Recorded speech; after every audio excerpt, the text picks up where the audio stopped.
घरासाठी, ऑफिससाठी किंवा गिफ्टसाठी दिसायला पारंपरिक छान खूप सोप्या पद्धतीने गणपती खण फ्रेम आपण तयार करणार आहोत.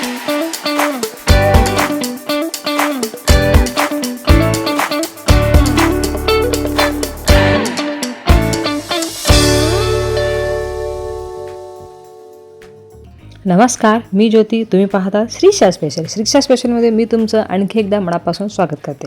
या व्हिडिओमध्ये आज आपण खण पीस वापरून आणि एक फ्रेम वापरून एक छान असं गणपती फ्रेम तयार करणार आहोत.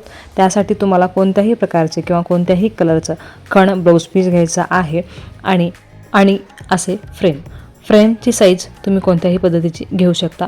मी येथे 6x8ची फ्रेम घेतलेली आहे. त्याला मागे असे हुक असतात, आपण जेणेकरून ते हँग करू शकतो. असे ॲक्रेलिक कटिंग, गम, लेस, सीझर खूप साध्या सोप्या पद्धतीने सुंदर असं फ्रेम तयार करूया. पहिल्यांदा आपल्याला जे आवडेल त्या कलरचं खण पीस घ्यायचं आहे. खणमध्ये 2 प्रकार येतात, कॉटन खण आणि ओरिजिनल खण. अशा प्रकारचा खण कापड घ्यायचा आहे आणि फ्रेमच्या आकाराचा किंवा फ्रेमच्या आकारामध्ये जे प्लायवूड आहे त्या आकाराचं आपल्याला हे खण पीस कट करून घ्यायचं आहे. खण पीस हे जे आहे आपल्याला डार्क कलरचं घ्यायचं आहे, कारण याच्यावर आपण जे गणपती लावणार आहोत किंवा जे ॲक्रेलिक पेंटिंग करणार आहोत ती व्हाईट कलरची आहे. म्हणून बॅकग्राऊंड किंवा हे जे खण पीस आहे ते आपल्याला डार्क कलरचं घ्यायचं आहे.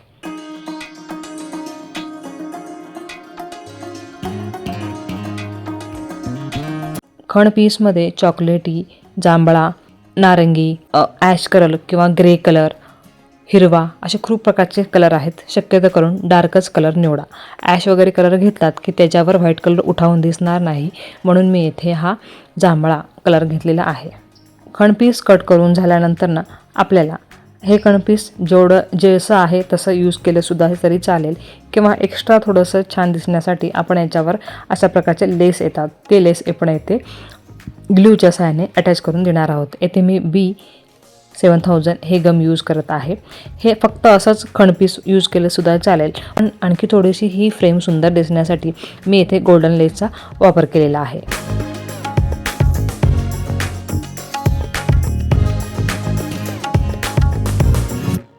तुम्हाला जी आवडेल ती गोल्डन लेस तुम्ही येथे लावू शकता.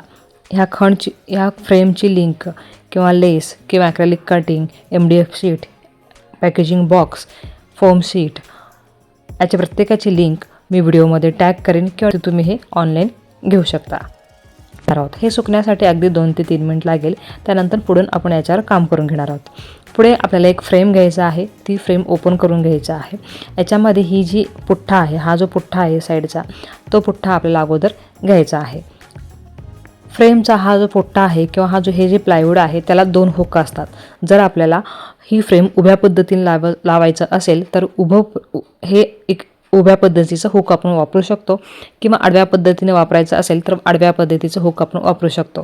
त्यानुसार आपण खण पीस हे कट करून घ्यायचं आहे. पण आता मला येथे उभं खण पीस पाहिजे आहे, म्हणून त्या आकाराचं मी हे ते कट करून घेतलेलं आहे. पहिल्यांदा कट करताना मी चुकून फ्रेमच्या आकाराचं खण पीस हे कट करून घेतलं होतं, पण याच्यामध्ये आपल्याला या प्लायवूडच्या आकाराचं खण पीस कट करून घ्यायचं आहे.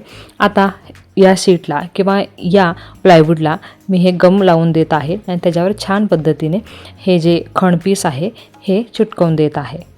त्याच्यावर सुरकुते न पडता किंवा असं लाईन न दिसता छान प्लेन पद्धतीनं आपण हे कापड याला चिटकावून देणार आहोत.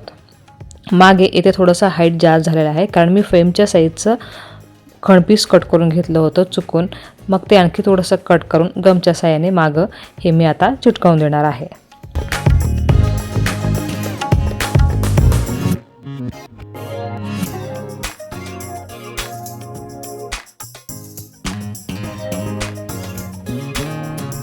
खण पीस चिटकावून झाल्यानंतर छान पद्धतीने आपल्याला त्याला फिनिशिंग देऊन घ्यायचं आहे. धागे दोरे किंवा एक्स्ट्रा जे क्लॉथ आहे ते कट करून घ्यायचं आहे. आणि या फ्रेमवर आपण आता गमच्या सहाय्याने ॲक्रेलिक गणेश कटिंग हे चिटकावून घेणार आहोत. ॲक्रेलिक गणेश हे चिटकावून घेणार आहोत. ॲक्रेलिकमध्ये श्री, ओम, स्वस्तिक, कोलम असे सरस्वती यंत्राचे डिझाईन खूप प्रकारचे येतात. तुम्हाला जे आवडेल ते तुम्ही यूज करू शकता. मी येथे सरस्वती यंत्र करून एक की फ्रेम केलेले आहे. पाहिजे असेल तर नक्की ऑर्डर करा. आणि हे आता मी गमच्या सहाय्याने इथे चिटकावून देत आहे. चिटकावून देताना लक्ष देऊन सेंटर हे आपल्याला गमच्या साहाय्याने चिटकवून द्यायचं आहे. कारण एकदा चिटकल्यानंतर ते परत निघत नाही किंवा त्या सेम फिनिशिंग येत नाही यासाठी.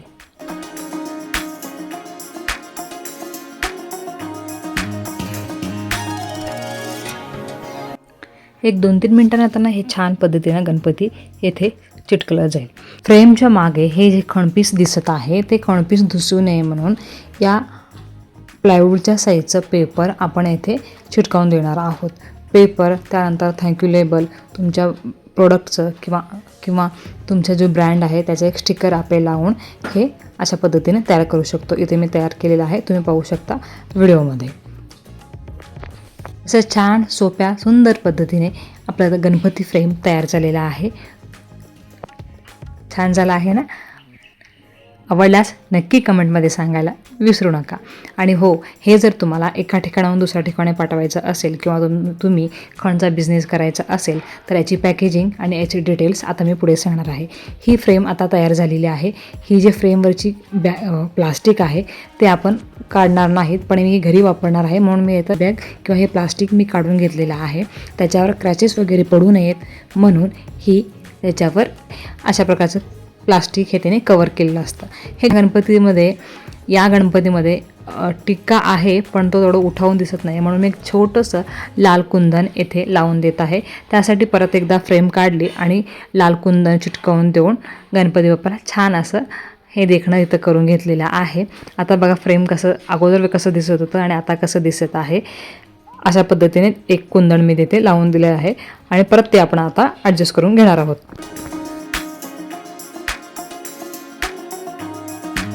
ह्या फ्रेमच्या साईजपेक्षा 1-2 इंच साईज जास्त असलेला बॉक्स आपल्याला घ्यायचा आहे. आणि ही जी फ्रेम आहे ती काचेची आहे म्हणून अशा फोम शीटमध्ये किंवा बबल रॅपमध्ये रॅप करून चिकटपट्टीच्या साहाय्याने चिटकावून हे आपण बॉक्समध्ये पॅक करून देणार आहोत. पॅक करून झाल्यानंतर ह्या बॉक्सला सुद्धाही आपल्याला चिकटपट्टी चिटकावून घ्यायचं आहे. गिफ्ट जिथे पाठवायचं आहे त्याचं नाव, ॲड्रेस, पत्ता वगैरे सगळं चिटकावून त्याच्यावर आणखी एकदा चिकटपट्टी लावून हे आपल्याला पुढे पाठवायचं आहे. तर अशा पद्धतीने आपण असं छान पॅकेजिंग करून एका ठिकाणाहून दुसऱ्या ठिकाणी पाठवू शकतो. याची किंमत वगैरे हे आपण जेवढं खर्च केलेला आहे आणि आपला टाईम याच्यावरून तुम्ही याचं किंमत वगैरे काढू शकता विथ शिपिंग चार्ज. लोकल असेल तर फ्री ठेवा किंवा एका ठिकाणून दुसऱ्या ठिकाणी जायचं असेल तर शिपिंग चार्ज त्यातच ॲड करा.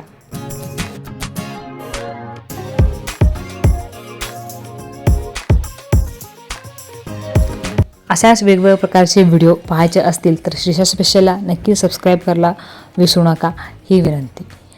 व्हिडिओ आवडल्यास कमेंटमध्ये सांगायला विसरू नका किंवा लाईक, शेअर आणि सबस्क्राईब. तर पुन्हा भेटूया अशा छान सुंदर व्हिडिओमध्ये.